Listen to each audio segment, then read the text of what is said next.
And in this episode of TravelDog, we are going for an Indian bonanza with some spicy lamb chops, vegetable biryani with its accompanying curry, and some yummy saag paneer, and a lamb Rezala. So enjoy this episode of TravelDog as we go on an Indian adventure. Now, just about everybody has heard about Brick Lane in London, which is full of curry houses, but this is Drummond Street, and this is also full of curry houses and is a bit of a secret find. It's located here just near Euston Station, and we decided to go here to the Shah Tandoori. Why?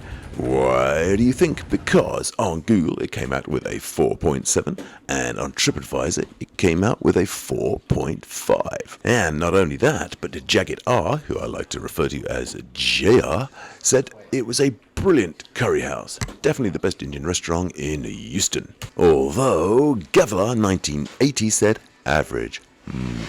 She seemed to be made to wait for a long time and was given some free items. But when we got the bill, it seemed to have been charged for everything, including the items that we were told would be free of charge. Let's see if anything like that happens to us tonight. So we kicked off with these chutneys and these popadoms. Although I should just point out, we didn't order these, we specifically asked not to have them. But they arrived, and I assumed they were free. More on that later. I also managed to forget to record myself eating any of these popadoms, so here's a picture of me looking like I'm partially insane while I eat one. Basically, the chutney is quite nice. I like the one on the bottom left that's a bit spicy, and the popadoms are crunchy as they should be. Yeah, it was fun. Then we delved into these lamb chops. Look at them. They have been cooked so beautifully on like a sort of hot barbecue, because you see all that blackened edge to them, nice chopped up coriander, red colour. This is what we were looking forward to eating, and I delved in. Very well. It's not just super soft, but it's got like a really succulent, it's got a really nice tandoori flavour to it. Absolutely fantastic. It's like a spice pastry. It's about £7 for 2 of them. But you easily end up about 50 of those. It's a really nice spice paste. It's sort of fragrant, but rich and just really, cuts through that lamb fascinating. Yes, I forgot my microphone, so the sound is not perfect, and the people beside us are incredibly loud. Anyway, then we moved on to the vegetable biryani. Look at that beautiful rice flaking up, and look at that lovely, thick, juicy vegetable curry that goes with the vegetable biryani. Look at that deliciousness. This was my lamb Rezala, stir-fried lamb with green chilies, naga sauce, and South Indian spice. Look at that sauce, it looks really tasty. And then a bit of saag paneer. I do like a bit of saag paneer, and that saag looks, nice and fresh, like real proper bits of spinach, nice chunks of paneer. Let's delve into it. Like we said, just before we go anything, going into this, Tandoori is really tasty, man. That's good. This is absolutely divine. Straight away, dip it into this spicy chicken naga curry. Quick mouthful. So the first mouthful of that kind of naga, what was it called? Rava?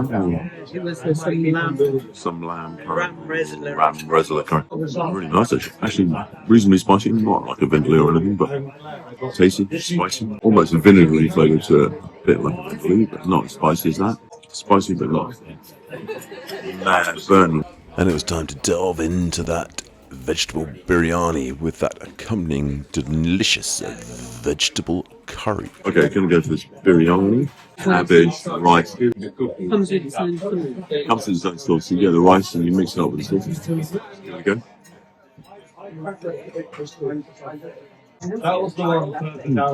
Cabbage is really good. Peas, beans, potatoes, all sorts. Super tasty bits rolled into it. Got to say, it's got a really good, nice flavour. And loads of fish in there. This one's got much nicer different bits of flavour than many had here. Really good. And then it was time for the saag paneer. Oh, I love a bit of saag paneer. Look at those beautiful bits of paneer. Can you see with that light brown sort of charring on the edge? It shows they've actually fried the paneer up separately before they've whacked it into the sauce, which just makes the whole thing so much extra super flavoursome.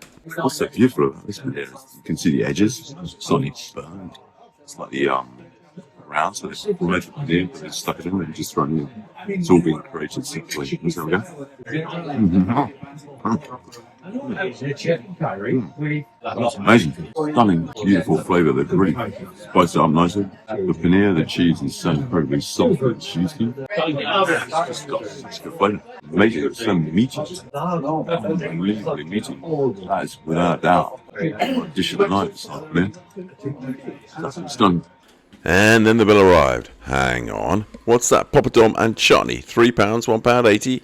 Uh-oh. It looks like Gavla 1980 is correct. Just as it happened to her, happened to us. We got charged for things that, well, we weren't told they were free, but they were apparently free. But it also has to be said, JR was not wrong. It was the best Indian food I've had for a while. But yeah, so this is what I would call gura Indian food. Gura is a Punjabi word, basically meaning white. But I think it comes and then to have a kind of a slang understanding as in like white person. Honestly, I would have absolutely no idea about this word if my wife was not Pakistani and I'd never heard of it. So this is what I call gura Indian food. It's like the kind of food you get in British Indian curry houses. There's nothing to say it's wrong, but it's like the kind of stuff like Madras, Vindaloo, chicken tikka masala. You know, they're not authentic Indian dishes. They're things that just exist here. You're not going to get them in India. You're not going to get them in Pakistan. But that's not a criticism at all. I love a good Madras. A good Madras and a good Vindaloo are just absolutely stunning. Anyway, that's the kind of food in this place. And I got to say, I really, really, really enjoyed the meal. Maybe just because I hadn't had a meal like that for ages. There's no curry houses around here that do that kind of food. I really enjoyed it. It was really good fun. Do you know what? The only thing is, those stupid popadoms, man. I could have just bought 2 more chops instead of the popadoms, and that would have been dramatically better. But yeah, it was a really good meal, and I really enjoyed it. And yeah, it's probably worth going there. Just make sure you don't get the popadoms. Have you seen the Bye bye.